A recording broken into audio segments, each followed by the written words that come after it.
જ્યારે કોઈ દીકરી પર દુષ્કર્મની ઘટના ઘટે છે ત્યારે માત્ર તેના શરીર પર જ ચોટ નથી લાગતી, તેના મન પર પણ દિલ પર પણ ચોટ લાગે છે, કેમ કે શરીરના ઘા તો સમયના વહેણ સાથે રૂઝાઈ જાય છે, પરંતુ દિલમાં જે ઘા વાગેલા હોય છે એ ક્યારેય બુઝાતા નથી હોતા અને શબ્દોમાં તેનું વર્ણન કરવું પણ અશક્ય છે। દીકરીઓની સુરક્ષા પર સવાલો ઊભા કરતી વધુ એક ચકચારી ઘટના ઘટી છે જૂનાગઢમાં।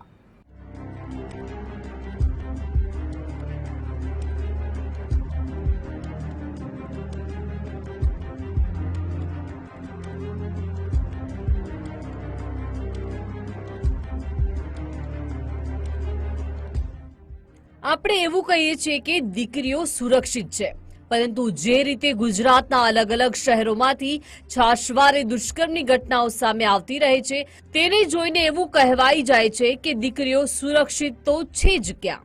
આ વાતની સાબિતી પૂરતી ઘટના વધુ એક સામે આવી છે જૂનાગઢમાંથી। જૂનાગઢના કેશોદમાં સગીરા સાથે દુષ્કર્મ। હેવાનોએ ઘરમાં ઘૂસી સગીરાની લૂંટી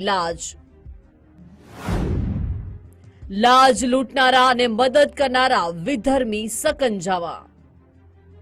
કેશોદના મોવાણા ગામમાં રહેતી સગીરાની જિંદગી બરબાદ કરનારા આ એ જ બંને હેવાનો છે।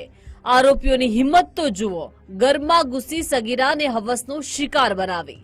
હનીફ કાસમ સીડા અને આયુષ હુસેન ગુરબાન નામના બંને વિધર્મીને કાયદા કે પોલીસનો સહેજ પણ ખોફ હોય તેવું લાગતું નથી। હનીફે સગીરા સાથે દુષ્કર્મ આચર્યું હતું અને આ દરમિયાન આયુષે તેની મદદ કર્યાનો આરોપ છે।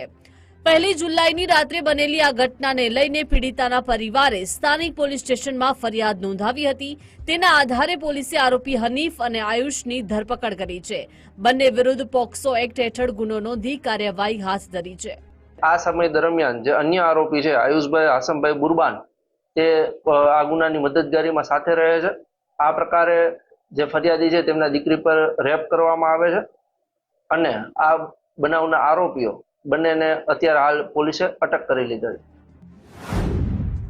કેવી રીતે સગીરાને બનાવી હવસનો શિકાર? આરોપી હનીફ અને આયુષ સગીરાના ઘરની નજીકમાં જ રહે છે। છેલ્લા કેટલાક સમયથી આરોપી હનીફની પીડિતા પર ખરાબ નજર હતી। આ વાતથી સગીરા અને તેનો પરિવાર અજાણ હતો। બીજી તરફ આરોપીના મનમાં કંઈ અલગ જ પ્લાનિંગ ચાલી રહ્યું હતું। પોતાના મનમાં ચાલતા બદ ઇરાદાને હનીફ કોઈ પણ ભોગે પૂરા કરવા માંગતો હતો। હવસની ભૂખ ઠારવા માટે હનીફે મિત્ર આયુષ સાથે મળી પ્લાન બનાવ્યો। તે મુજબ 1 જુલાઈની મોડી રાત્રે હનીફ અને આયુષ સગીરાના ઘરમાં ઘૂસ્યા। નિંદ્રાધીન સગીરાને રૂમમાં ગોંધી રાખી સગીરા પર ભૂખ્યા વરુની જેમ હનીફ તૂટી પડ્યો અને તેની લાજ લૂંટી લીધી। આ દરમિયાન આયુષે તેની મદદ કરી હતી। સગીરાનું શોષણ કર્યા બાદ બંને આરોપી ફરાર થઈ ગયા। આ બાબતે પીડિતાએ માતા પિતાને આપવીતી જણાવતા તેમના પગ નીચેથી જમીન સરકી ગઈ। દીકરીને લઈ સીધા પોલીસ સ્ટેશન પહોંચ્યા। 25ના રોજ કલાક 2:30 વાગે મોવાણા ગામ ખાતે કેશોદ પોલીસ સ્ટેશન ખાતે એક બળાત્કાર વિથ એટ્રોસિટીનો એક ગુનો બને છે, જેમાં પોક્સોની કલમો પર દાખલ કરવામાં આવેલી છે। બનાવની વિગત એવી છે કે આ કામના ફરિયાદી તથા તેમનો પરિવાર ઘરે સૂતા હતા। આ દરમિયાન 2 આરોપીઓ નામે હનીફભાઈ કાસમભાઈ સીડા તથા આયુષભાઈ આસમભાઈ બુરબાન ફરિયાદીના ઘરે આવે છે અને ફરિયાદીની જે સગીર વયની દીકરી છે તેને રૂમમાં પૂરી રાખીને તેની સાથે હનીફભાઈ કાસમભાઈ સીડા બળાત્કાર કરે છે। મોવાણા ગામની સગીરા સાથે બનેલી ઘટનાથી સમગ્ર પંથકમાં ચકચાર મચી ગઈ છે। તેની જિંદગી બગાડનારા આરોપીઓને કોર્ટ જે સજા આપે તે ભવિષ્યની વાત છે, પરંતુ શું તેનાથી સગીરા સાથે જે ઘટના ઘટી તેના ઉજરડા તેના માનસ પટલ પરથી ક્યારેય નહીં રૂંજાય? આ વાત માત્ર આ એક દીકરીની નથી, એ દરેક દીકરીની છે જેને આ હેવાનો પોતાની હવસનો શિકાર બનાવે છે। આવા પિચાશી કૃત્ય કરનારા જેલની સજા પૂરી કરી છૂટી જાય છે અને બહાર આવી ફરી કોઈ એક દીકરીને શિકાર બનાવે છે।